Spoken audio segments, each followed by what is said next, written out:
Last podcast on the left is all about the facts. So when Southern New Hampshire University came on as a sponsor, it was time to do some research. Turns out they offer more than 200 online degree programs, and get this, criminal justice and psychology are some of the most popular. Classes have no set meeting times, and tuition rates are some of the lowest in the U.S. Want to learn even more about SNHU? Visit snhu.edu/last. Insurance isn't one size fits all. That's why drivers have trusted Progressive's Name Your Price tool for years. Just tell Progressive what you want to pay, and they'll show you coverage options that fit your budget. Visit Progressive.com to find a car insurance rate that works for you. Progressive Casualty Insurance Company and Affiliates. Price and coverage match limited by state law. There's no place to escape to. This is the last podcast. On the left. Side stories. That's when the cannibalism started. Side stories. Yes.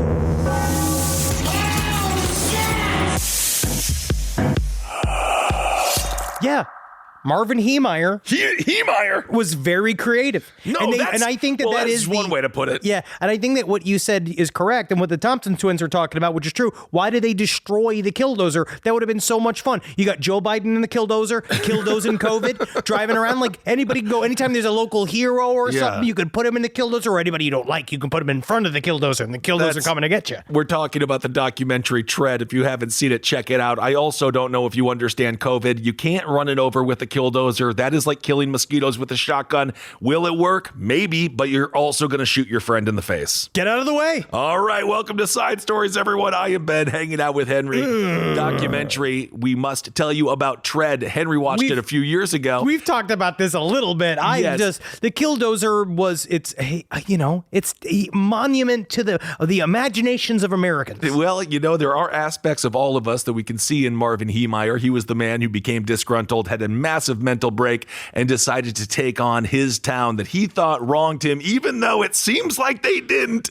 Anyway, if you haven't seen Tread, check out the documentary. Really interesting, and it'll take you all over the world in your mind. And the nice thing is, no one actually died. It's just a bunch of buildings. I mean, Marv died, but no people who did not build a Killdozer died.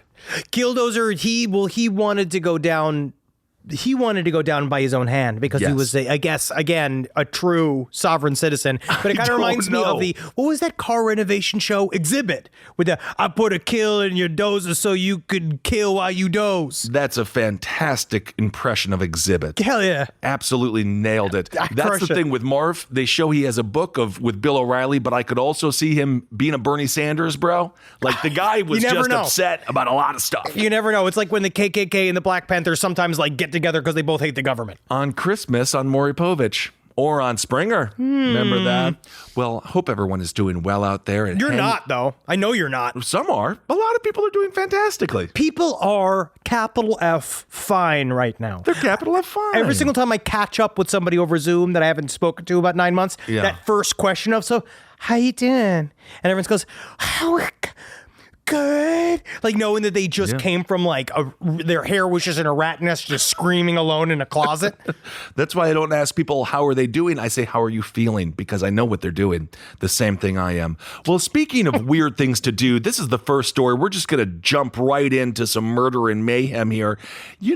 Sometimes, like we were talking before, when it's winter time and you put your winter jacket on for the first time and you say $20 bill, or like how many times, you're running closer to the end of doggy do bags. Sure. And all of a sudden you reach into one of your soft pants pockets and you got like 4 or 5 of them just sitting in there, not filled, but nice and empty. Absolutely ready to get filled. What I'm saying is sometimes you find surprises in your pocket. This fella out of Florida, his name is Kobe Parker. He had a bit of a surprise in his pocket. He was questioned by authorities for killing his grandfather. Turns out there was some evidence he may have done it because he pulled out from his pockets his grandfather's ears. And that's not something you usually pull out of a pocket. Not every time, not unless you're doing the fun bit where you take the ear and you pull it up to your own mouth and go, can you hear me? Are you listening? Right. That kind of fun thing. But that's a prepared bit. I don't think he did that because also this was not a surprise for him. No. You know what I mean? When you find the $20 bill in your old winter pocket, that's a fun surprise. He brought them with him to the police. Yes, that is true. I will say when you find the $20 bill, though, you do kind of remember, like, oh, yeah, that kind of makes sense. I was in a rush, popped the 20 in. I was hammered, like I back was in the day. hammered, whatever. This is the last call at the bar. I got my $20 of change, popped it in there. So maybe he didn't really realize that he had the 2 ears in there until he's like finagling in his pocket. And then he pulls it out just absentmindedly and goes, oh, green pea. But I don't know. It sounds like he actually was under a lot of duress. Yeah, well, he fatally stabbed his grandfather. His grandfather was Ronald Wells Sr., obviously extremely sad, 77 years old. Well, guess what? And this is obviously, I think it just reeks of Orlando. This Parker, he told investigators that he acted in self-defense. You know how I'm always defending myself from 77-year-old men. Yo, you wait until a 70. I don't piss off the elderly. They have old man strength, and they are actually strong. They are strong because they fought in wars, and we've done nothing. No. 77-year-old granddad Ronald Wells Sr., he said that he had to defend himself because they were hanging out. He said his grandfather attacked him with a knife during a fight the two had while smoking marijuana, which is the thing, again. Oh. Man, I wish I had a grandpa I could smoke weed with. That would be so cute. Well, this one did seem to end in an altercation that involved a man getting his ears cut off. I mean, he did this, though. Colby did this. Yeah. He claimed that he was forced to turn the knife on his grandfather, who then the body was found in the front porch with multiple stab wounds. But while he was being interviewed, Parker allegedly, he took his grandfather's ears out of his pants, doesn't even say pockets. So it could have just been loose sitting there. And then he lunged at a deputy while trying to grab his gun and the taser. Well, that is really not going to work itself out, buddy. Also, we're talking about a 77-year-old man. The one thing we know about old men, just judging by Walter Matthau, we got our nose and our ears. They keep on growing. So this dude had a pretty good hunk of flesh. 2 good hunks of flesh with those ears. Old man ears. That's like a half pound. They're huge. Honestly, you could have a nice sizable. That's like a serving size of ear. You could grill it. Oh, yeah. You could put it on a grill. But apparently this man, again, yes, it's cute. He's 30. He's smoking weed with a 77-year-old grandfather. I guess this guy, he wasn't necessarily a great dude to begin with. Apparently above Parker's bedroom, he had a phrase and printed on it was, quote, the family butcher. But he was, which is a scary thing. That's Henry, cute. if I live with you and all of a sudden you start having butcher-themed bedroom at the merch designs. in this room. I don't see anything that says butcher. I see someone that says, I see Satan. I see some fun horror videotapes. I see no weapon that could kill me in this room. I'm just saying it wasn't a weapon. He had a cute, funny apron that had the phrase "the family butcher" printed on it, and it had plastic, bloody human ears attached to it. So yes, it is grisly in retrospect. Yes, sure, but at the time, that's just fun. That's Halloween. But he apparently said that it was Grandpa's time to go, which is it's not up to you to decide. No, it's not up to you to decide. Also, I don't know what kind of weed they were smoking, but I think you're right. I think this was Orlando it's that weed. New Seth Rogen weed. It's too strong. Oh, is that right? It's very intense. Well, good for I don't mean to him. blame Seth Rogen's new weed line for murder, but I'll tell you what. Our new vape line will definitely not cause you to stab your grandfather to death. Absolutely, you won't have the ability to do it. You're going to hang out with your grandfather and have him regale you of stories of the 1970s. You might, weirdly play a game of Ookie Cookie, but there's probably some rum in there. God. Anyway, Parker was charged with second-degree murder and battery.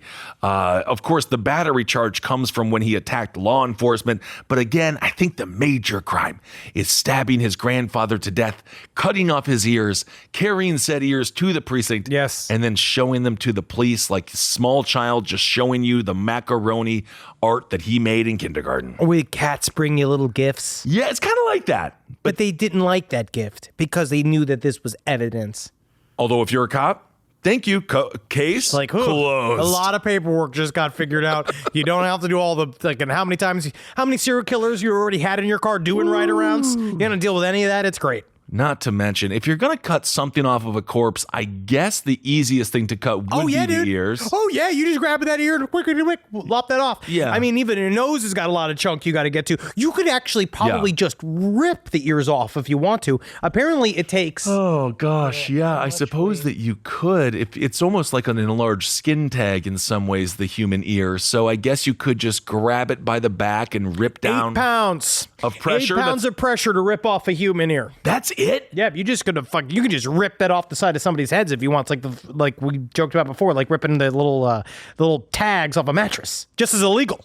Wow, it's surprisingly easy to rip off a human ear. Well, that's what we've learned so far today. So anyway, he's going to go to prison, and I'm just going to say this, judging by his mugshot, he was never a good grandson, and it looks like he has a series of different marks on his forehead, which would lead me to believe he may have done a bunch of meth. I think so, or that could have been the cops wailing on him as well. That is also possible. That's up for debate. He was All asking right. for it. Well, as we move forward, as we get out of the pandemic that we are currently in, again, be safe, get your vaccine if you can. Airlines and flying. You're still going. Those are still going, and I guess we're going to start flying again soon. Yes, I cannot wait. This is it's a strange story, but it's kind of speaks towards people with weird compulsions. Okay. And I don't know why. There is no motive for this that has been written out yet. So I wonder what's going through this person's head. Yeah. Marilyn Hartman, Bay Area's most prolific stowaway, arrested for the 22nd time. This comes from the South San Francisco Gate. She is a 69-year-old woman. A woman with a history of stowing away on airlines was arrested Tuesday for attempting to sneak onto a flight at Chicago's O'Hare International Airport. I don't even know how the fuck she does this. Yeah. This arrest comes 2 weeks after a judge rejected a plea deal that would have given her probation for a previous attempt to stow away on a flight. This is very interesting. Hartman allegedly left the facility where she had been staying while on electronic monitoring. The device allowed Cook County Sheriff's deputy to track her as she headed for O'Hare. Deputies activated an alarm on Hartman's device as she neared Terminal 1 where she was arrested. This is very, very strange. They're going to seek a felony escape charge because she tried to break out of her little holding area. Interesting. Well, this reminds me. So this woman, she would sneak onto airlines and be a stowaway. It reminds me of that story about Darius McCollum. Yeah, remember him? He just kept stealing the buses. Yes, he has Asperger's, and he also used to, and this was in New York City, he would steal city buses and steal city subways. But the thing was, the trains ran perfectly. Yeah, he would did it stop right. at all the stops. He loved it. He just wanted, honestly, again, they should have hired him. But I wonder if it's difficult with somebody with that level, if he has like a mental disability. I think that he works when he wants to. Yeah. And when he wanted to work, he would just hijack subway trains, which is so scary to think about.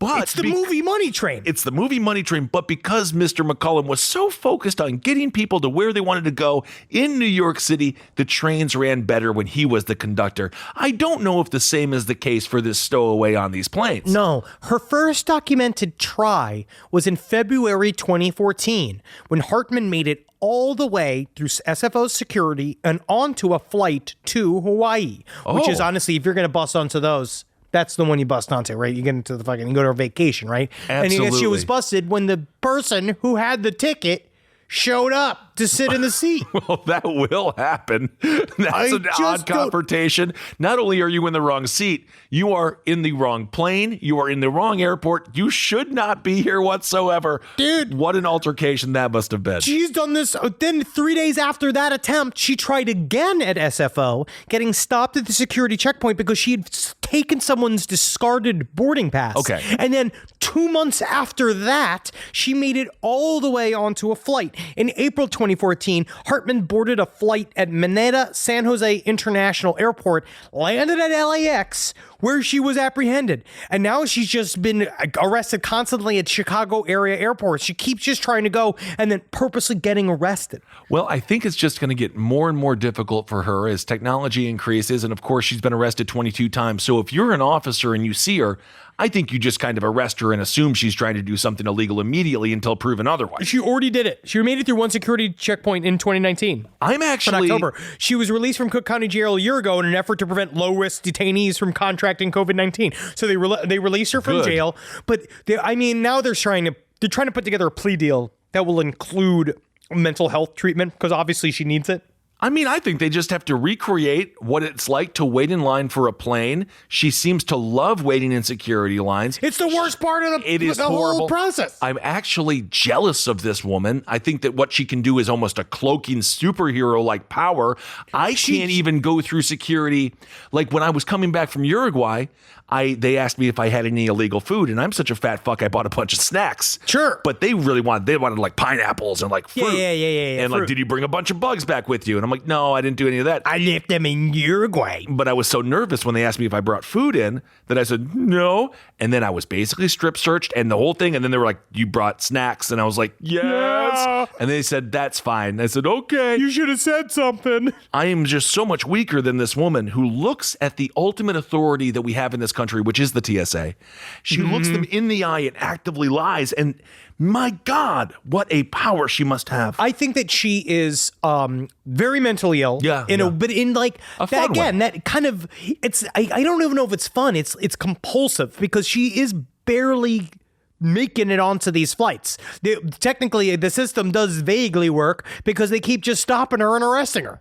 But that's it. Yeah. But I mean, it seems like they arrested her after the flight. But if she did have ill intent, it seems like you would. You would blow it up during the flight. It just shows how the idea of permanent security is just a fantasy. It could be a lot of theater for nothing, indeed, to make us all feel safe, aka, is it actually working? I never read the reports about all of the TSA stuff that gets through when they do their internal, like, let's see if we can get an axe through.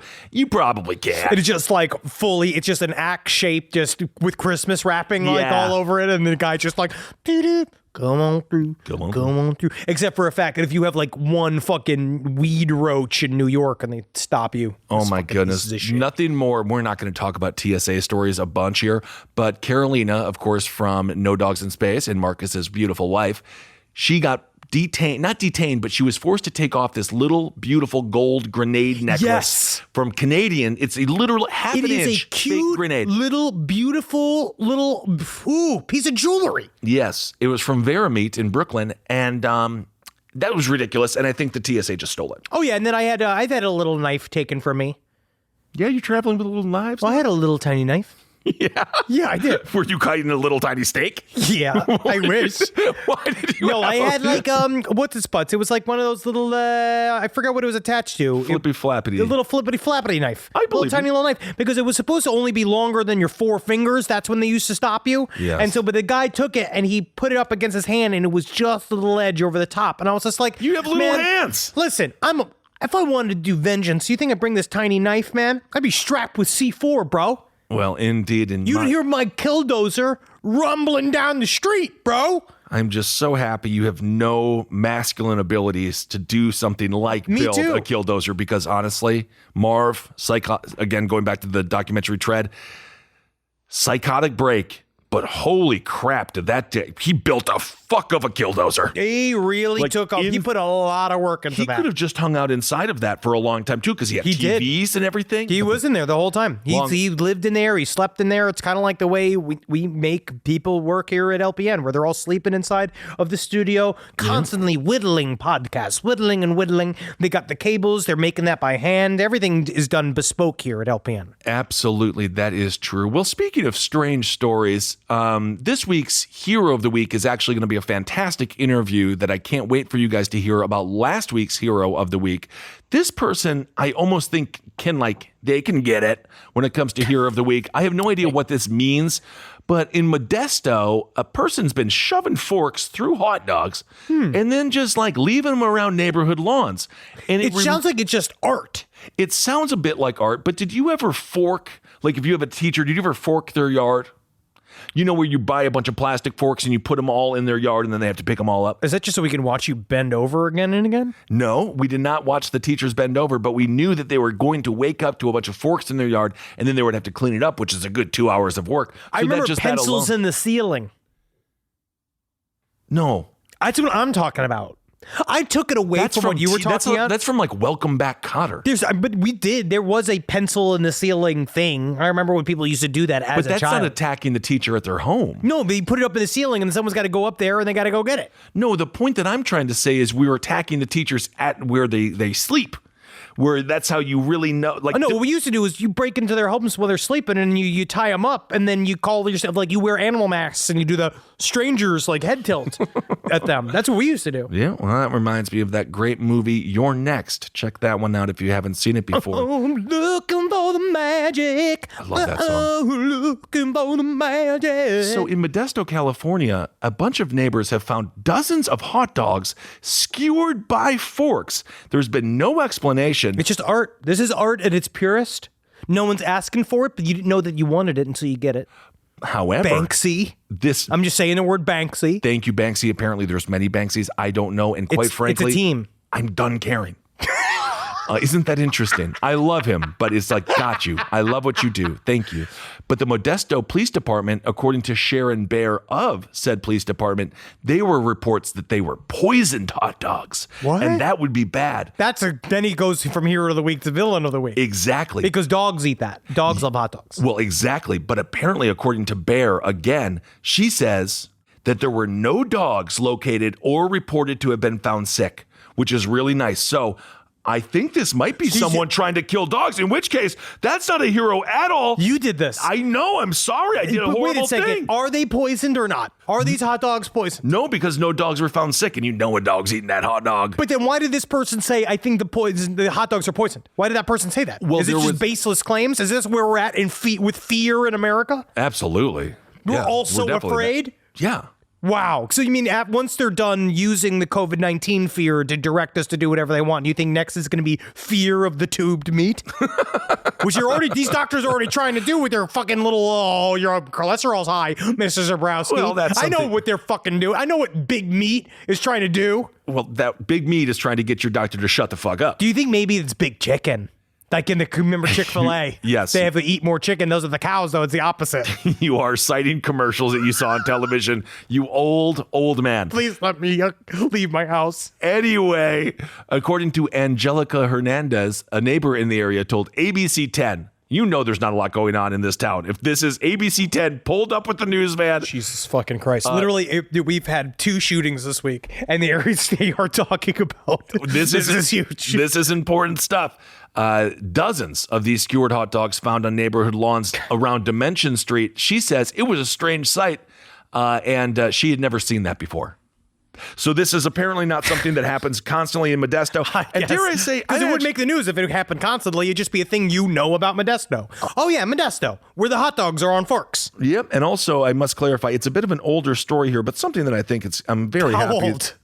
November 30th of 2020. Okay. But not that old. So this scourge has already taken place and has already slid under the radar. 2020 was hard for everybody. Mm-hmm. And how do you have fun as a kid during COVID? You can't go to school anymore because, God forbid, you learn. You have got to do forks inside of tube meats, lay them all over the neighborhood's lawn, and neighbor's lawn. And then what you do is you drive by and you see them look at what you did. And you're just, that's like how serial killers go back to the scene of the crime and masturbate. It's the closest thing you can get to being a serial killer and still making it on this show. I really think that this is, again, if this is an artist doing this, sidestorieslpotl@gmail.com. We will speak with you about your motives. This is a group of shithead kids that we all hung out with. I hope so. Or Definitely. It is someone just desperately trying to create some form of new physical meme. This could be a TikTok-based vandalism. I'm not quite certain. It could be. I was watching old WWE pay-per-views, and of course, in the crowd, people hold signs up. And isn't that just a meme? Isn't that just a meme? All right. Wow. Rise from your grave.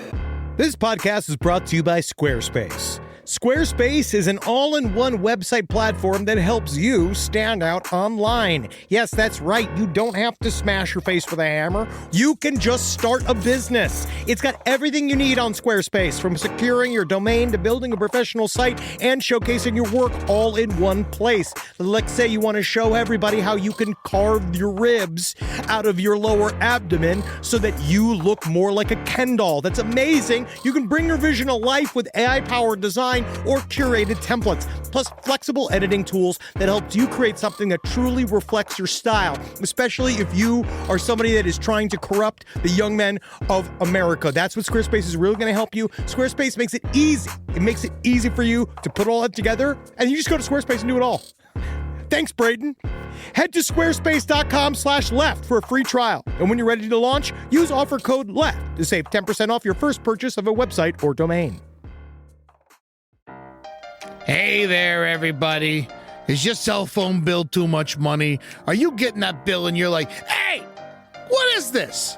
I can't believe for what? For 5G? Are you crazy right now? $100? I don't even barely got any bars when I'm just sitting in my living room, okay? You don't have to deal with that anymore. Are you ready for this? $15 a month. That's right, $15 a month on Mint Mobile. Yeah, baby. Get their wireless plan, because they're just sitting there on the T-Mobile 5G network, and it's just $15. Your whole life, you're just paying all this money every month. You're like, why? Where's it going? It's going to these phone companies that are robbing you. So go to Mint Mobile. Let them help you talk to your mom. So get your new wireless plan for just $15 a month. Go to mintmobile.com/LPOTL. That's mintmobile.com/LPOTL. Cut your wireless bill to $15 a month at mintmobile.com/LPOTL. That's it. There's no catch. Upfront payment of $45 for 3 months, $90 for 6 months, $180 for 12 months. Plan required, $15 per month equivalent. Taxes and fees extra. Initial plan term only. Greater than 50 gigabytes may slow when the network is busy. Includes up to 20 gigabytes hotspot. Capable device required. Availability, speed, and coverage varies. See mintmobile.com. All right, I know what you're thinking. I like to go banking, but I don't want to give to these big old banks all the time that cater to the 1%. Well, go ahead and get yourself hooked up with Chime. It's banking built for you, not just those rich jerks. And they got thousands of fee-free ATMs, because why pay to get your own money? Chime is working for you, man.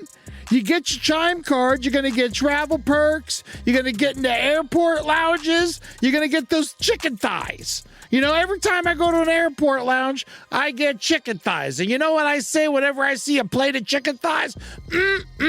Give me more. Chime's going to get you those chicken thighs in these lounges, all right? Sure, they could serve other types of meat, but why would you when chicken thighs are so delicious? Chime is not just smarter banking, it's the most rewarding way to bank. Join the millions who are already banking fee-free today.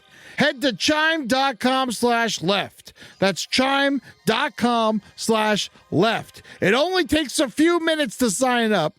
Chime is a fintech, not a bank. Banking services for Chime Card provided by Chime's bank partners. Optional products and services may have fees or charges. Stated cashback for Chime Prime only. No minimum balance required. For more information on travel perks, go to chime.com/disclosures. Henry, what else you got? All right, let's go to this story. We got some more grisly stories to cover. Oh my God, this story, by the way, I'm almost going to say gold star story. This is a fucked up story. It's freaking brutal and sad. This comes from our favorite rag, the Daily Mail. I'll read it from here. It's not news about crisps? No, not this time. Louisiana cannibal, 19, who lured gay men using Grindr and planned to keep body parts as mementos, trophies, and food, is indicted on federal hate crime, kidnapping, and attempted murder. Chance Seneca. Never name your kid Chance. I mean, I think Chance Seneca, it sounds like it's a super cool guy. He can run real fast at track, but he also goes to the parties. Yeah, it sounds like a weatherman with a troubled past with a bunch of secrets. He's 19 years old, allegedly used gay hookup app Grindr. And can anybody hook up on Grindr? I believe it is specifically for gay men. And is the hoagie the one where you have sex with sandwiches? I can't believe you just did that. Yes. I can't believe you set me up for that, and I fell right into that trap. And now I am drowning in horrific comedy. Now, in June of last year, he coaxed Holden White, who's the only other person I've ever seen named Holden besides Holden Caulfield, and our Holden McNeely, to a residence in Lafayette. So this is kind of a scary story. This is really scary. And again, this happens to be an ad, this happens to be the Grindr app, but these stories happen all the time. Oh, absolutely. Just be very cautious with these apps. Be very safe. You got to meet up with somebody on Skype first and figure out what they're doing. All right. Oh. So according to a statement released by the Department of Justice, evidence shows that Seneca attempted to kidnap 3 men by luring them to his home after chatting with them on Grindr, saying, gimme, I'm ready to gimme, I got that stimmy. Okay. Now, on June 19th, 2020, Seneca was successfully able to coax 18-year-old Holden White to a residence in the Lafayette Parish. But he was, this man, it was a brutal attack. Apparently, they went to hang out. He said, come meet up with me because he survived. This dude survived. And apparently, Seneca told him, we're going to play video games at a relative's house. And he said the next memory that he had was being pulled backwards by a cord and choked so hard. And if you look at the pictures of him in the gurney, you can see it broke all the blood vessels in his face. And then he put him in a bathtub and stabbed him many times and then attempted to cut off his hands. He tried to cut. God. He cut through his wrist so deep that his hands were nearly severed. And he stabbed him 6 times in the neck. There's something about...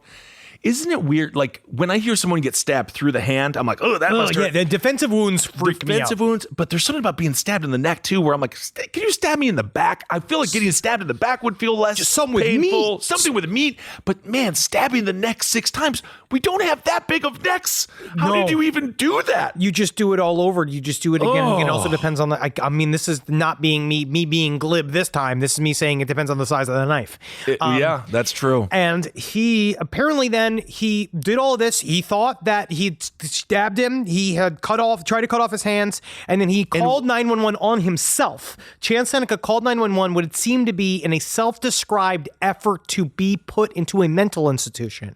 Because now Seneca is in state custody, and he pleaded not guilty to an attempted murder charge filed in Louisiana, but I think it's just because his public defender is trying to figure out how he's going to do all of this shit. He's also facing a lot of extenuating circumstances when it comes to if he would be convicted, because he's also looking at hate crime or he is also looking at hate crime violations, kidnapping and firearm and obstruction charges. But with that hate crime popped on top of the attempted murder, you're looking at significant time. And dare I say, this man desperately needs help. And thank it's God like how his the victim Atlanta survived, because yes. What a brutal, horrible moment for that poor man. And it's like how the Atlanta shooter tried to change his motive last minute because he probably spoke to a lawyer trying to fucking carve some time off of whatever he would eventually get when it's obviously a hate crime. But this story is going to roll out a little bit more. Like, this is going to roll out. We're going to figure out what the hell is happening here. But he's obviously sick.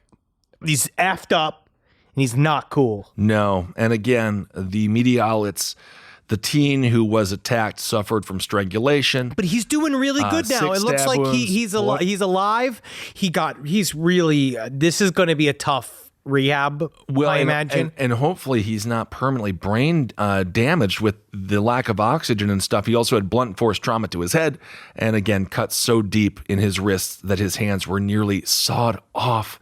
Anyway, just... please, God, be careful. And Chance Seneca, you need to go away because obviously you don't belong in society. No, he just needs to. I guess in a fucked up way, if that is his, like, cry for help. That's not a... it's not. I mean, no, it's obviously not excusable, but it is interesting to see him calling the cops immediately on himself afterwards and incriminating himself is very interesting. Which, of course, again, not to get serious, we'll save that occasionally serious on Abe Lincoln's Top Hat. But if we had a mental health facility where he could have walked in, perhaps, and said, I'm not feeling good, and then they would have said, okay, well, come on in. Let's see if we can't treat you. There are no beds. There are no beds at the inn. So yes, there are no beds. No one. This is what there was that other story. The I Am Adam's mother. I forgot that documentary that came out about the idea of like kids with homicidal tendencies. Oh my God. In HBO. It was wild. But again, it's just being like, my son is ramping up his violence. Yeah. He is getting more and more uncontrollable. I need to put him in a facility. What do I do? There's no place to put him. Exactly. And if you want to have motivation to not procreate, check out Kids Who Kill. Those documentaries are like real life Chuckies. They are the scary children. psychopaths are the scariest. Oh yeah, because they have no control over their emotions. Control. They don't know yet. They don't know that they are because you know how many times guys have talked about who lived like in the gang life for so long when they were younger, and then as they get older, they're like, I'm too tired to be that fucking up on my violence shit. It's exhausting. And there's a lot of, as a matter of fact, I forget the name of the charity, but there's a charity ran by former gang members that it's so cute because now they're just 50-year-old dudes. They're just like guys and they just do guy stuff, but they were in serious gang violence. But at some point you just grow out of it. Unfortunately, in the gang life, oftentimes that means you get out with your life. I don't want to join a gang, Kissel. They don't want you. I don't want to join a gang. Have you been recruited? Have you ever been recruited for a gang? There was one guy, honestly, I was approached by MS-13 and they asked if I would be their entertainment director. Really? And I said, honestly, my plate is so packed right now. But if you guys can do, because I will do I think this. that was PS-13 I think there was a public school. Yeah, they wanted you to be their theater director. Oh, even worse. Yeah. With the MS-13, though, I did tell them, you guys can be really excited. I gave them a little seed of an idea, and I hope you guys can join in. MS-13 cruise. They're doing an MS-13 cruise. I think it's going to be really amazing. Again, though, if you are a Crip and you do buy a ticket, there's a special Lido deck for the other gangs. You just understand so much about gang culture. Me, man. It's me, buddy. All right. Well, getting paid is fun, especially if you've owed money or if you're owed money. However, this one just makes me upset because there was this person, Andrea Flattens. So she was owed some money because she used to work at A-OK Walker Luxury Auto Shop. Okay. And who owed her money? Apparently it was this final check from A-OK Walker Luxury Auto Shop. That's what she wanted. But she was paid in the middle of the night with thousands of dollars worth of pennies and a little love note. Not just were they pennies, but they smelled funny because they were covered in oil. I tell you what, I man, would freak out. That's called real psychological warfare. That is horrible. This is how you get Stephen Paddock. My mom did this. She would pay you in pennies? No, I remember my mom, I forget what went down. She did this. It was brilliant. There are things that my mom does. The type of psychological warfare she used to commit to is just like, I could only wish I could grow to that level. I could see it. She had to deal with the bank. I forget what it was, where she owed them a certain amount of money. I forget this. And she was so pissed I don't know if anybody still does this anymore. Does anybody else have the big water jug filled with change in their house? Because my grandfather had it for fucking forever. And then we inherited. It's just like an old, literally like an office water jug, just like filled with change. And my mom did that shit where she fucking took it to the bank and she said, "Here's my cash," and literally just gave it to him. Well, they have the coin machine. It must have been kind of but they all had to sit there as the line built up behind her, as they're sitting there putting it through the coin machine, and she's just sitting there, arms crossed, the biggest Mussolini wide smile on her face. Your mother is a valued customer, and she deserves to be treated with a little bit of GD respect around here. I mean, that's what she laid down the law. Well, apparently, Andrea, she left this job at the luxury auto shop because of, quote, a toxic working environment. Oh, I bet. I do have to agree with her because she blames for this penny stunt Miles Walker, who is the owner of the shop. Mm-hmm. Yes. That is a very, furious small business owner reeks of this. You know what I mean? Absolutely. And according to Serena Wandersee, who worked under Miles before, she says, well, working for him, he was my manager. And then she says, pardon my language, but he said, you think you have a bigger dick than any of the boys? Well, we're going to prove that right now. And he decided to de-pants me in the lobby, and he thought it was funny. That's apparently, not funny. Serena's Never a man. pants your employee. Never do that. So apparently people were quite upset. Mm-hmm. So this guy, I can see Miles Walker. He runs an auto shop. He's like the father from Drop Dead Gorgeous. If you haven't seen that movie, highly recommend it. It's not available anywhere on streaming for some reason. No kidding. It's one of those movies they just pulled. Just the most annoying manager at an auto shop, just being like, you don't got a big dick. And then he pulls your pants down. Oh, I would be This livid. man is the epitome of a douchebag. And then with the penny trick. So if you can just just drive by and make fun of Miles Walker. Not saying dox him or anything, but A-OK Walker Luxury Auto Shop seems like a waking nightmare. Go and hey, this, just you know go, what he'd tell be him to go fuck himself. Be like, hey, I'll show you my dick, and start going over there and pull down your pants in front of the store. Yeah, absolutely. Right? And can we get in legal trouble? Well, Walker, no, absolutely not. Walker, Go do that. Yeah, Walker can get in legal trouble because he's such an asshole. Apparently, there were actually an investigation on all these pennies. So CBS 46 reporter Jamie Kennedy, I know he's fallen far. I'm just joking. Nothing wrong with being Jamie Kennedy. He's fine. Or a CBS 46 reporter. But they asked Mr.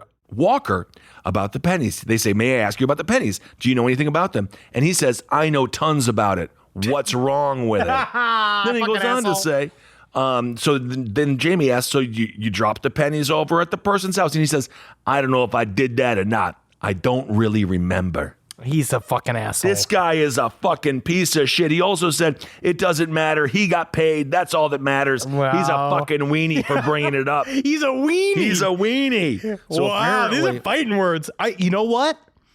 They should schedule a boxing match.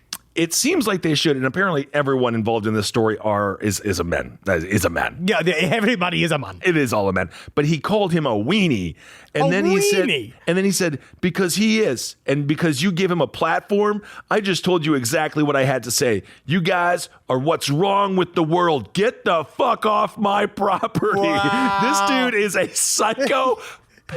He runs his business like a king. Like a moron. He is a moron and a absolute. He's going to get himself killed by someone in a killdozer. That's what's going to happen to this guy. There's going to be a strange comeuppance. We're going to hear in the news like shop owner dead, and then everyone's going to be like, oh no, what happened? And then we're going to hear the full story. And the only time in American history where this person who kills this other store owner, they're going to get off because every single person in that jury has had a boss like this guy named Walker, and they're just going to applaud him, and they're going to say, I'm sorry to inconvenience you, and thank you for ending this man. But the thing is, it's also going to start to narrow down who his clientele is, because there will be people that will read that news story and go like, hell yeah, and that's where the only place where they'll take their car, and then it's going to become a whole culture war around that place of like, oh, so you go there? We don't go there anymore. No, don't go there. There has to be other places other than the one that is owned by that complete and utter jackass. All right, this next story we want to cover real quick is absolute. This is, again, one of those that's going to unfold over the next couple of days, and it's very, very interesting and very fucked up. This story about a guy named Sean Lannon. Yes. Not Sean Lennon, because I keep looking and it keeps reading. My brain keeps making it Sean Lennon and Sean Lannon. No, as far as we know, Sean Lennon has not killed anyone. I mean, he's probably seen deaths that he's never told anyone that he's seen. Poor kid. But this story, this comes from KOB4. Prosecutors say suspect in Sunport deaths admitted to killing a total of 15 people in New Mexico. This is Sean Lannon, basically. Jesus. He went and he murdered a man with a hammer. He beat a man to death with a hammer in New Jersey. The body of Michael Dubkowski was discovered in his New Jersey home just south of Philly after a welfare check. Now, this Sean Lannon is linked to this murder. When he arrested him, he confessed to 16 more murders. We have a straight up serial killer. And yes, possibly. But it sounds like this shit was kind of motivated by various, there are motives here. It seems like this original crime that he did, and then combined with possible murder of his wife and her friends, and then another 10 people, there seems to be weird, connected, intricate motives. This comes from the CBS News. Yeah. He was the primary suspect. He came from New Mexico, Albuquerque, New Mexico.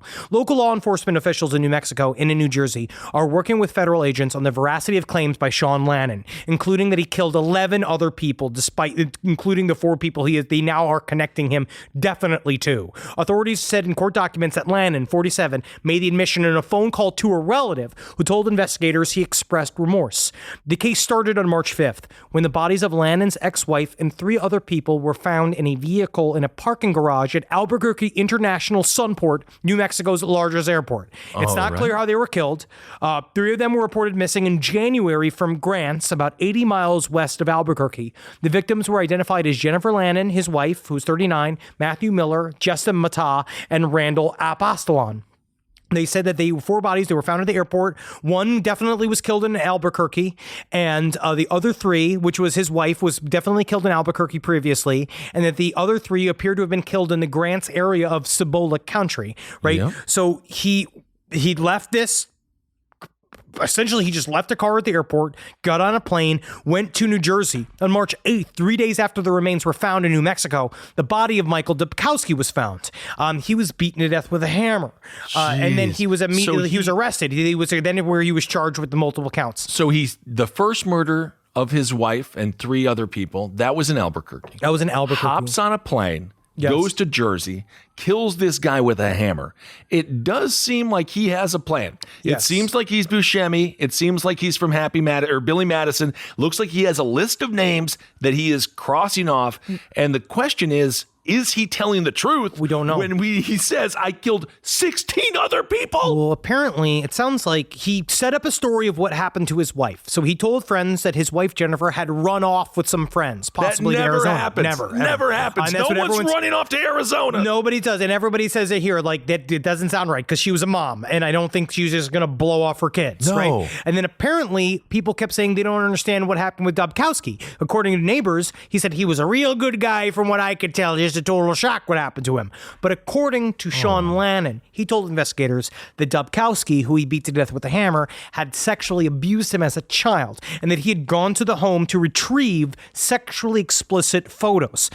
But apparently that there is a connection because Dubkowski mentored Lannon and his twin brother through a Big Brothers program in the 1980s. But people don't really understand. The people are confused. Like Lannon's family's confused because he's been there a couple of times. Like Dubkowski has been to family celebrations, which does not necessarily mean he's innocent of molesting him as a boy, but it does speak to like they had like a functioning relationship. I'm so just either something boiled over, right? And he finally decided now was the time that I'm gonna fucking pop off and get everybody.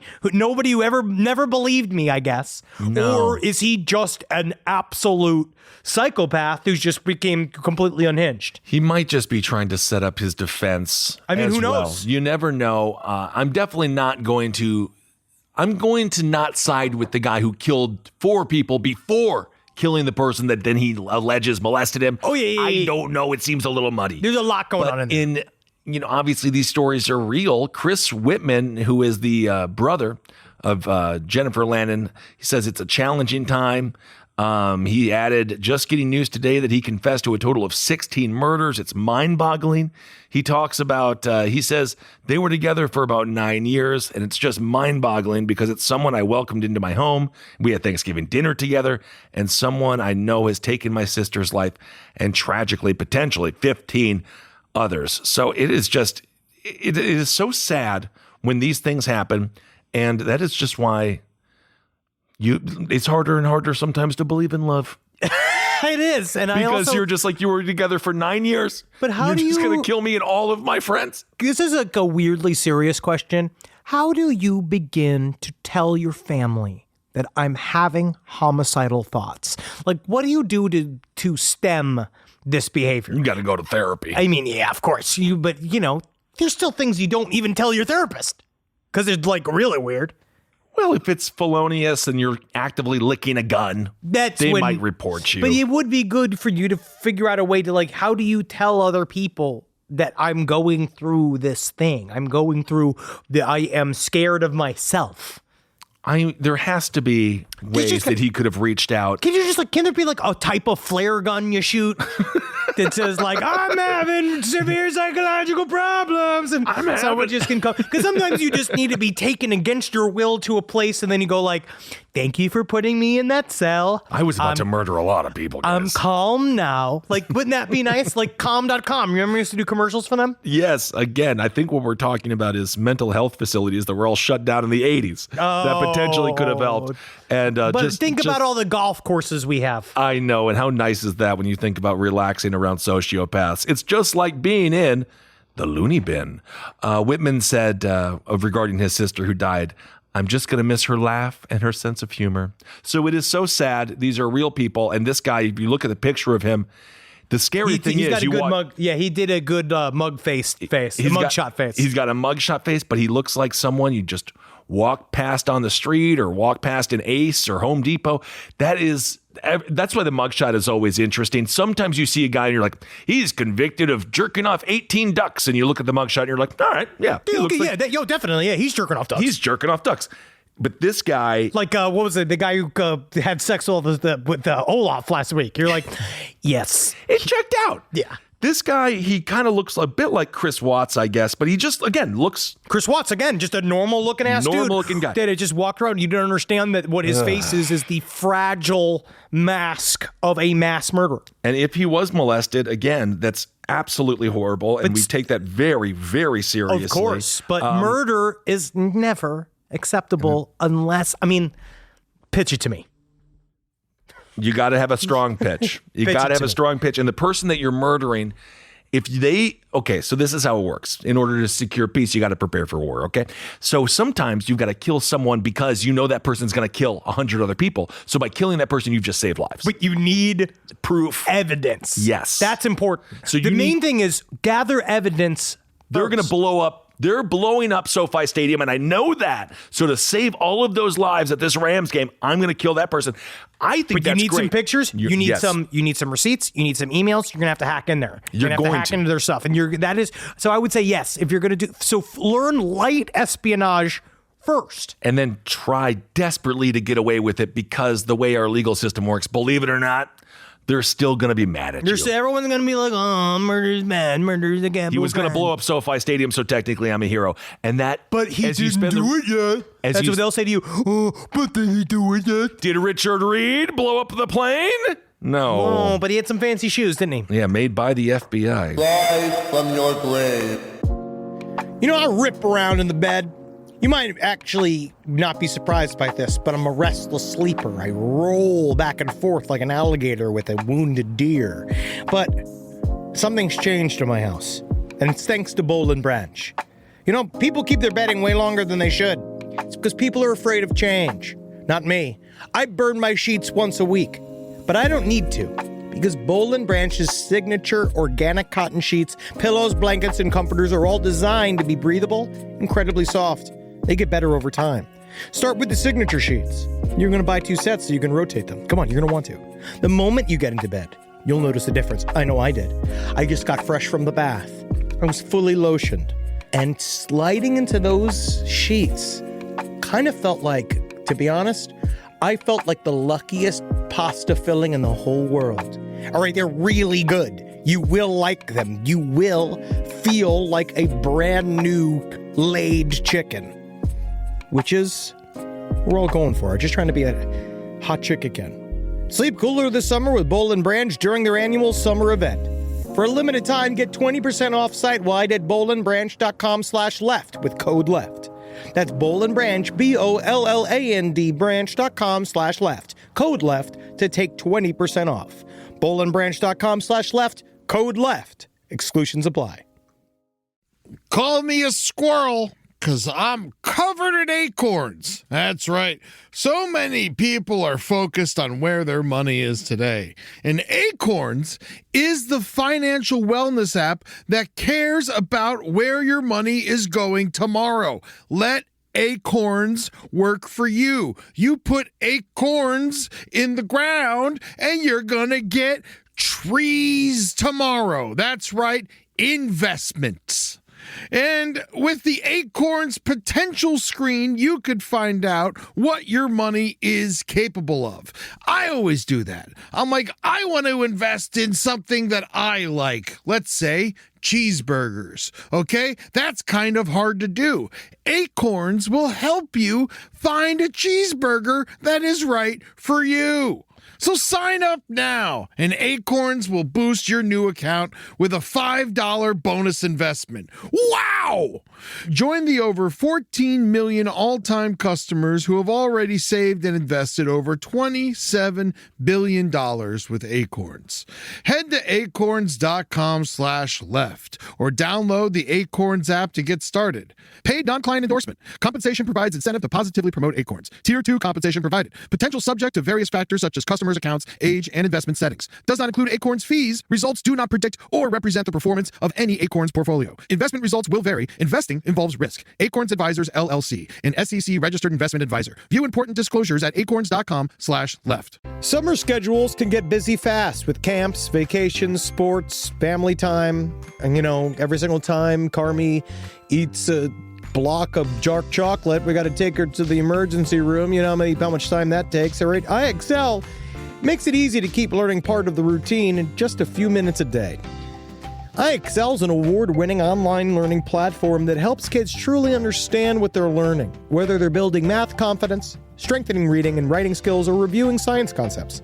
From pre-K through 12th grade, IXL offers personalized, interactive learning that adapts to each child's level and pace, which is great because Carmi has been really slow in biology, and Wendy has really been struggling with American history, mostly just because she doesn't agree with the way it's being taught.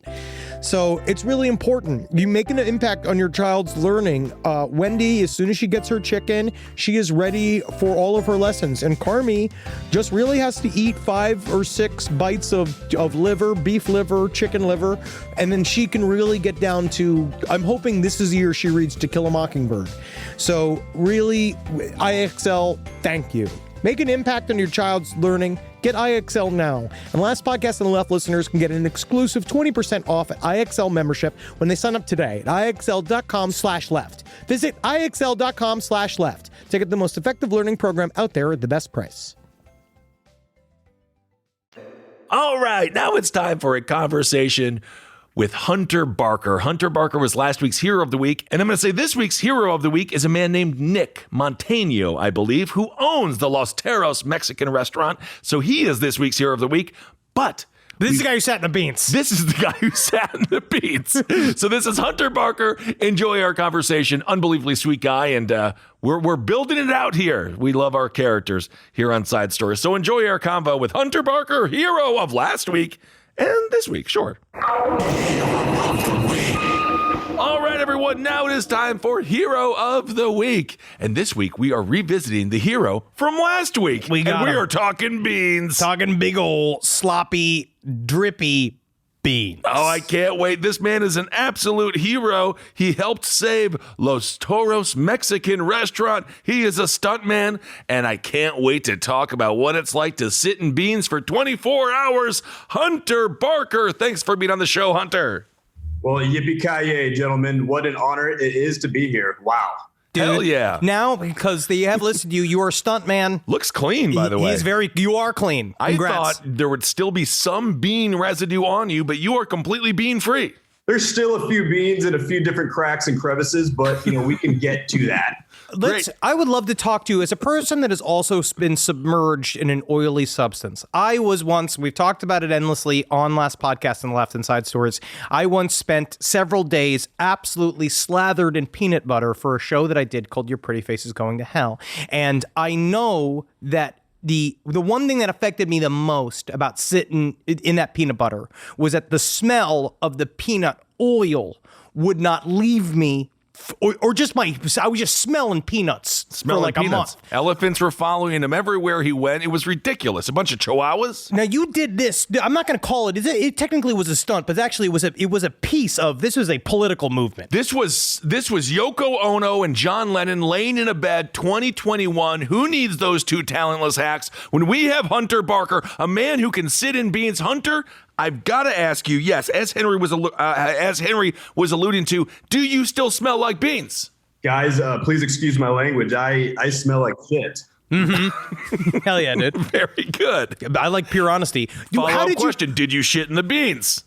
Well, so that was one of the big questions that we got, leading the stunt all up around it. What I did is I actually had fabricated a funnel for myself. Okay. And that did attach to my Johnson. So that's how we took care of number one.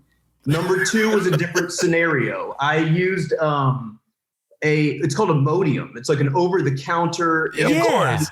Yeah. So I popped about 12, 18 of those. And so you were juicing? That's performance-enhancing drugs. He's a real Sammy Sosa. Yes. And to go back to, your question, is this a stunt? This was one of the biggest stunts of my life. Yeah, go from the beginning. How did you conceive this stunt? What made you say like? Is it like about Everest? The Imodium? We will get to the Imodium, but let's start with the creative spark, and then we'll move to where the shit goes. Okay. So let's start at square one. Me and my family have been going to Los Toros forever. I'm 27 years old. I've been going for over 20 years. Los Toros, if you live in the Chatsworth area, they are famous for their bean dip. It is wildly addicting. So addicting to the point it'll drive a man completely insane. It's that good. I believe it. That's actually very scary. Incredible stuff. Their margaritas are also great too, and I had more than a few of those in the tub as well. Their main margarita, Papa Nick's margarita, named after the owner, Nick, is one of the most knock you on your ass amazing margaritas you will ever have in your life. All right. Well, I love the menu items, but okay, so you're slamming margaritas. I can't stop thinking about the Imodium and the shit. It just seems to me like you have got to be constantly dumping in the beans. Gentlemen, the entire week leading up, I had to change my diet completely. Wow. Which is typically a mixture of a lot of red meat. I have a high red meat count. I had to push that down, eating only greens. And then the day before, greens, Imodium, which carried me 24 hours from start to finish. Not a single duty or drop in sight. All right. Okay. Well, are you satisfied? Yes, I am satisfied. I just had to know that, Mr. Zabrowski. Now, when you decided I'm going to sit in these, how did you decide I'm going to sit in the beans? I can handle this amount of beans. And also, was it beans from Los Toros, or did you pipe in other beans? Good point. Great question. And I have a story for that. So Los Toros, there is no way I could submit myself to 24 hours in their beans. Because back to the question regarding the duty, my plan would have been completely soiled, no pun intended there. So what I did was prepared my own batch of beans, and I do have to shout out El Rey del Frijol beans. Okay. Great family, and coincidentally enough, I went to the grocery store to collect my beans for the mixture that I would be making for the stunt for Los Toros, and I have not met the family who produces the El Rey del Frijol beans. Completely random. So what we did was we had in the frame the bag of beans behind, and so after the stunt went live, I got a message online from the daughter of the family. Her name is Genesis, and she says, "I can't believe this. My father's beans have gone viral online. Here's the photo of the El Rey del Frijol beans." And I said, Genesis, this is the most beautiful thing I've ever heard in my life. Yeah, it's wonderful. And she says, no. Like, this has made my father's life. He is laughing his ass off. And he would like to give you guys free beans for a year. Wow. And I was like, Genesis, I think it's so kind, but I think it's a bad idea to give them to me again.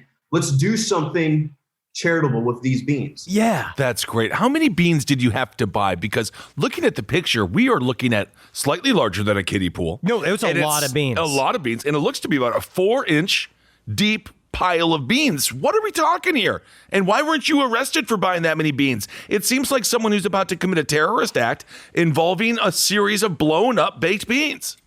Yes, I did clear the shelf of the El Rey del Frijol beans.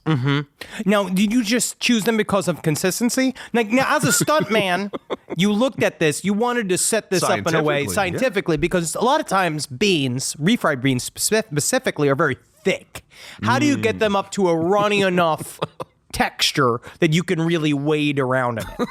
Yeah. Also, did you do laps? Did you swim at all? I did dunk myself in for a little bit for a refreshing dip after the end of the night at around hour 5:30 in the morning. Great. What can also emotionally, 24 hours is a long time to do anything, right? To do anything. So when you went through, what was the hardest chunk of time? Like, did it get to, like, did you have people hanging with you the whole time? Were like the people like joking and you were drinking and having a good time, like, as it was going? Or were you like, were there some points where people were like, Hunter, I gotta go, and then everyone just like left you alone in the beans? The alone time in the beans must have been hard. So the most difficult parts were the beginning and in nearing the end. The beginning is because I'm getting used to this. I'm acclimating to the beans all around me and the substance all around me. And in the middle was really, really great because what I thought was so special were that all the families in the area would drive up and with their kids in the car waving and laughing. This is awesome. That's awesome. And it really touched me in many ways. Yeah, of course. But that being said, guys, I mean, talking about the 24 hours, I did want to give a little bit of a speech because I am so gracious. I'm so honored to receive this award. It's the first award I've ever received in my life. There's nothing even tangible or fun. This is the original NFT. Yeah. I mean, it's amazing and it's worth so much. But I do have to pass this award to the owner of Los Toros, Nicholas. Wow. Real hero. I have to. This is do a that. real hero. He is. Because I'm just a messenger. I'm just a guy who sat 24 hours in a tub of beans. For the last year, when the world took away, he gave. And he has been feeding people all throughout the year. Even on hard times, Nicholas has been feeding first responders, feeding nurses, people in the community, which to me, I thought was just so fantastic and so amazing. Yeah. But look, so I do have to pass the award to Nicholas Montano, the owner of Los Toros. All right. Nicholas Montano. Montano? Yes. Nicholas Montano, Hero of the Year. Hero of the Year. Wow. Honestly, especially for the Chatsworth area. If we're going to do regional Hero of the Year. Without a doubt. So just to follow up on that very wonderful, salient, deep, sensitive, creative, great point. Did you get a bean in your pee hole at all? Did any beans go up your asshole? Any asshole honestly, or pee this hole? is a general question. We just know our fans need to know before we give you a plug. Did you like piss out a bean or anything in your nostril, anywhere inside of your body? No beans, but a little bit of margarita on the rocks. Hey, man, that's how it goes. Right around the rim. Yeah. Wow. Yeah. Like those crystal goblets. And gentlemen, not only that, I'm not finished with the speech here. Oh yeah, go. I didn't want to come on here like a sad sack of beans. I really did want to come with some thunder as well. And what I would like to propose to you guys is a challenge for you. Oh my gosh. Okay. That I would like to do for you guys. Okay. And so I thought this would be kind of interesting. I thought for 24 hours, I would listen to last podcast on the left, uninterrupted, for 24 hours straight, and then give you guys the stipulation where I will do that wherever you'd like me to do it and how you would like me to do it. Okay. Oh my goodness. It's a lot of power. Doesn't need to be decided here. It could be a week. You can speak to the audience. Maybe they have some ideas, but I'd like to give you guys that, as I'm so thankful for this award. Honestly, dude, you don't understand what kind of that's a huge gift. And I do believe that. And we will posit that to our listeners. What should we do? 24 hours of last podcast on the left. Hunter Barker is going to be sitting there. We're going to find a public space for you to do it. And we're going to figure out where we're going to drive up funds towards. And it's not going to be just guns for kids. No, it will not be, although that will definitely be added to the list of guns for kids. I love that. More guns for more kids. Do you need to have something food related in this challenge? Is it something where you want to sit in queso? What do you want to sit in the most? I think that the challenge is listening to the episodes, and then we got to find a way for him because he's already done the sitting in. I hope the challenge isn't listening to the episode. I hope the challenge is when he's standing on like 1 foot in a pile of peacock shit or something. Listening to the podcast is just the cherry on top of the creamy delight. And you guys need to figure out what that delicious morsel is. It doesn't need to be food at all. It could be anything else. I mean, it's almost like he hopes it isn't food. It's almost like it's going to have to be food then. Yeah. Sorry, Hunter. Well, that is just fantastic, and thank you so much for that. Is there a plug? Is there anything you want to go towards? Do you want anybody? Is there a website or anything you're shilling, as long as it's not, just human growth hormone? Well, plug in the set. Is there whatever you guys? So my plight is to do these stunts for small businesses. Love it. That is my plight. That is my mission. That is my journey. So if there's anything that you guys can, and I love creating the stunts inspired, by what the small business is. Again, this is my gift to you guys. Listening to the podcast for 24 hours straight, uninterrupted, is just the cherry on top. So that is not the challenge. I'm leaving the challenge up to you guys. All right, Hunter, you're going to have to give us some time. We're a little bit backed up here, but we'll figure it out at some point. And perhaps even if we're in your neck of the woods, maybe we can try to tie in some show stuff. We'll figure something out. That would be pretty sweet. Can anybody find you anywhere on socials? Do you like that? Yes. So my Instagram is Hunter the Godfather. Ooh, I love it. All right, Hunter. Well, honestly, this is a very inspirational talk. This is why you were Hero of the Week, but now passed on to Nicholas Montano. But honestly, thank you so much for your time and for your strength. And a challenge will be coming your way. Also, I got to ask, did you eat any of the beans? Did you have a little spoon at all? Did you eat the beans? Because I think I would have had a nibble or two. But he's not a Japanese TV star. Well, I don't know. Did you eat any beans? I did eat some beans, of course. What would I be if I didn't? And I did have a couple meals at the end of the evening. I couldn't resist. Their food is that great. Okay. Man, that's incredible. So Los Toros was still feeding you as you were sitting in the beans? Of course. That's incredible. That is fantastic. And you can still eat beans? No bean remorse. I will be going back tonight. God, that is what I'm talking about. Hunter Barker, hero we needed. I didn't know we needed. Honestly, I'm hungry for beans now. I want some refried beans. I'm going to get that tonight. Absolutely. And then when I have to ask also, when you were out of the beans, you stand up, you're out of the beans. Obviously, you're covered in beans. What happened to the rest of those beans? Did you feed them to cats, or did you throw? That's a lot of beans. Yeah. So those are in a very safe place in my shower right now. You kept the beans. Very safe. All right. Well, Hunter Barker, he is a fantastic hero. He is. Rise from your grave. All right, there it was. That was great. So if you do have a good pitch for what Hunter Barker should do. I'm thinking queso. We were thinking queso, and it's going to be queso. If it is queso, okay, true question, Henry. He's sitting in a vat of queso, right? Okay. Hunter. He's a handsome man, young. Yeah, sure. He looked clean.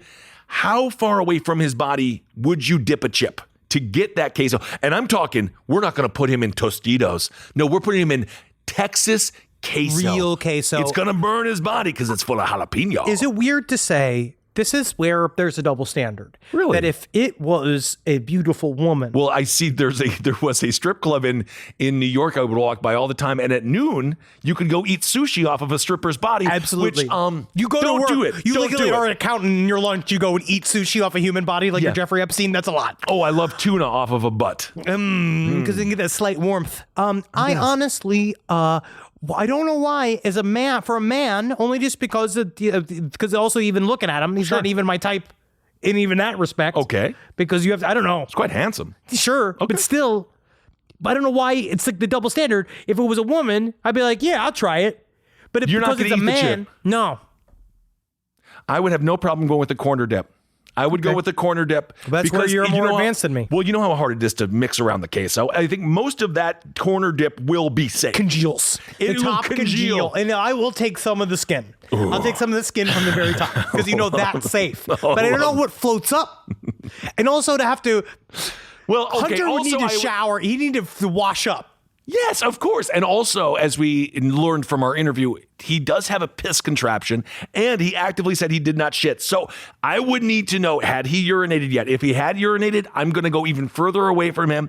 How big's the pool of queso? Exactly. All right. Well, either way, Hunter, thank you so much for being on the show.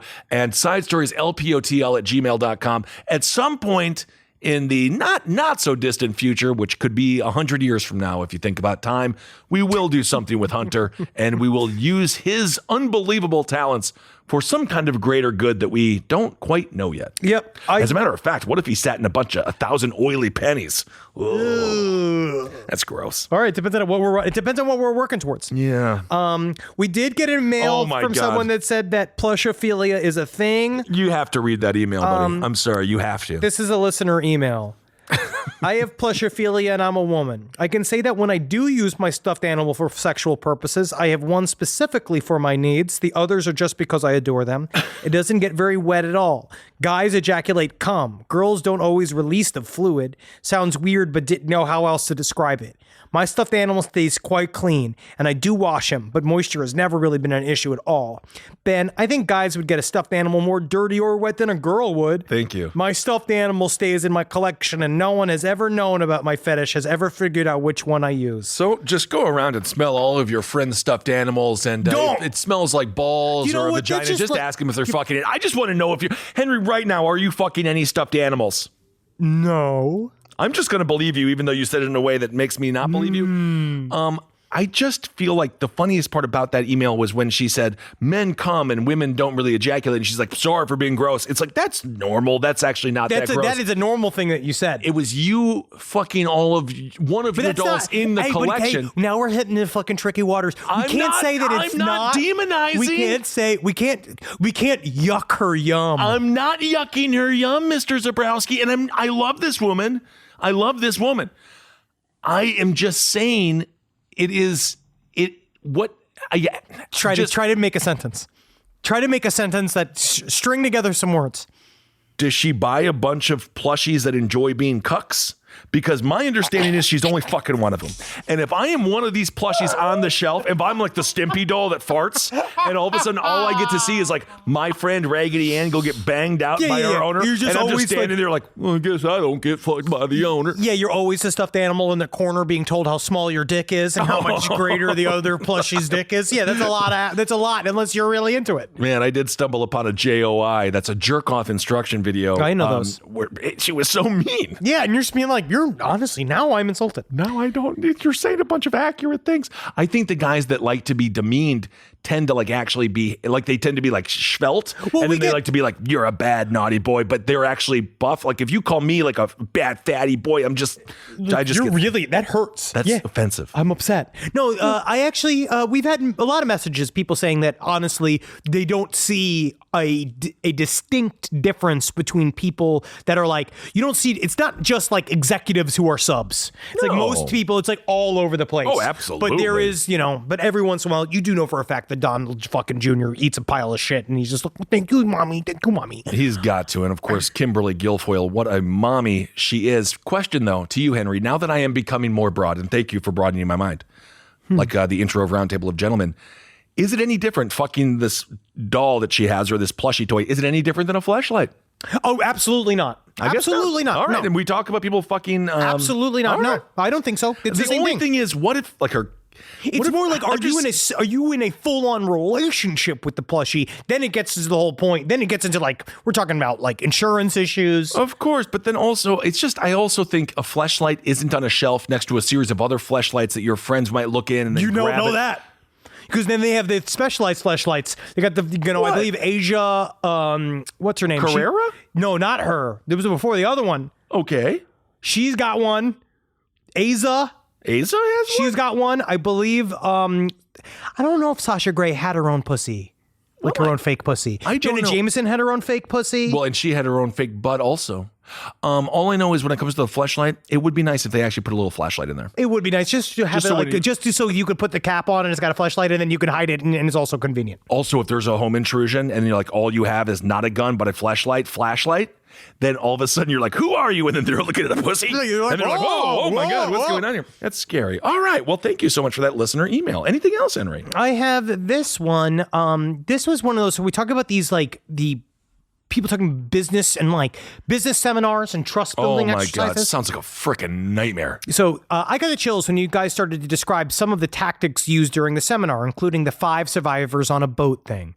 I was forced to go to a camp when I was 13 years old, and we were forced to do this exercise. We were given 5 popsicle sticks, and then all 100 of us were put into a circle while you walked around the room, and one at a time had told each person that you chose not to give them a vote for the life raft and to tell them you die. Keep in mind, everyone here is ages 12 to 17 years old. When it was my turn to walk around the room and condemn all of these people to an artificial death, I only gave 4 of my 5 popsicle sticks away. I kept one for myself because I don't want to die. Haha.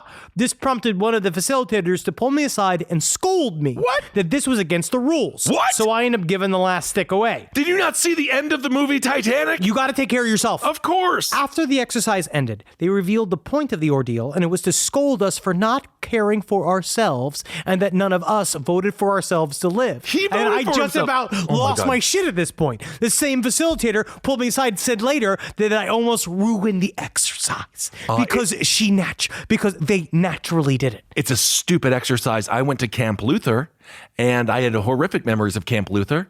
And but there was some fun in there. Did some archery. Did a lot of sleeping. Stay up all night. Oh yeah, dude. And my then story. at one point, there's another weird story from that weekend. At one point, we were blindfolded and given rolled up towels to beat the shit out of some beanbag chairs, and we were told to imagine they were beating our parents. Honestly, that could help. That could help. And I have one more. This is about this period controversy. I'm not talking about monarch. Oh right? my God. I'm talking about periods. We are talking about the double space punctuation period that lit up social media. I can't believe how Lit it it trended. up. I graduated college May 2020 with a degree in writing, editing, and publishing. And as I'm sure you can imagine, we had many a debate over this exact thing. The official ruling, according to the Modern Language Association, is that there should be only one space following a period in typed works. It should be noted, however, that this change has come with the digital age. Typewriters necessitated a double space following a period to make it easier for the reader to read, but computers can space out words more effectively now, making the double space redundant. Well, what was I taught? Why did I fail? Why were those papers full of red marks? I want a redaction of every single thing that I was told was wrong when I was a child. Don't trust anyone. Don't trust the authorities. They're going to move the goalposts as soon as they want to. And next thing you know, you're not getting work because you're double spacing because you thought that was the patriotic thing to do. Yep. And now it's racist. And now it's horrible. Well, what's the point of even going to kindergarten? I feel like kindergarten, honestly, is a waste. I don't think kids should go to school until they're 15 years old. You know what? And they should be in the military up until then. Well, then you want child soldiers. God, you should feel But you understand, like that's like Coney. It's service for the children. I don't mind the concept. You know what? Just camps. Camps. Isn't that weird how camp sounds? But if you say camps, everybody, it's got a big connotation. problem. Anyway, all right, everyone, never trust your teacher. That's basically what that means. Trust your teacher. Live every day like you are. You're the main plushie. And everybody, they all want to fuck you. They're not trying to fuck old Berenstein, the Mr. Bear over there. And they're not trying to fuck old Snakey the Snake over there. They're trying to fuck you. Cocky the Cockroach, which is a cockroach stuffed animal, right? And you gotta love how many times you make the owner of you help them make them gush, and maybe you're like, the other plushies, they say they don't get wet when she uses me, but I make her wet. That's what I love, and I laugh my way to the pussy bank where I put that pussy juice into that account and I save it for my grandchildren where it gets interest. What a lucky plushie it is. And did you do the laugh? Was that all three? All right. Well, there we go, everyone. Thank you all so much for listening. Hope you're doing all right out there. We are going to see you soon in Grundy County. So make sure you get the tickets. I believe the first show still has a few available. Yep. So check those out. And we can't wait to see you. And we have some big announcements coming in the very near future. Hold on to your balls because weed is happening at some point. Henry and I are going to be out there slinging it. It'll be a lot of fun. I'm not fucking sling it. We're going to be entrepreneurs. Yeah, and that's what, I love it. It is going to be interesting. I can't wait. All right, everyone, hail yourselves. Hail Satan. Magustalations. Help me. Don't fuck your dolls. I mean, unless you like it, you can do. You can know fuck what? your dolls. I've come full circle. Just fuck every doll that you have. This show is made possible by listeners like you. Thanks to our ad sponsors, you can support our shows by supporting them. For more shows like the one you just listened to, go to lastpodcastnetwork.com.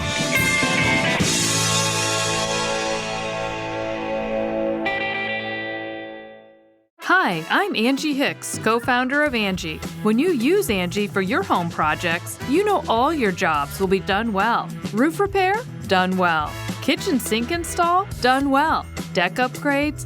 Done well. Electrical upgrade? Done well. Angie's been connecting homeowners with skilled pros for nearly 30 years, so we know the difference between done and done well. Angie, the one you trust to find the ones you trust. Find a pro for your project at Angie.com. Traditional home security only alerts you after a break-in, and that's too late. Simply Safe is changing that. Stop. This is Simply Safe. Police are on the way. We don't just alert, we stop crime before it starts. Simply Safe, plan starting around $1 a day. Save 50% on your new system with professional monitoring at simplysafe.com/SXM or with promo code SXM. Outdoor deterrence requires a Simply Safe Active Guard outdoor protection plan starting at $49.99 a month. Visit simplysafe.com/licenses for alarm license information. Tennessee 2012.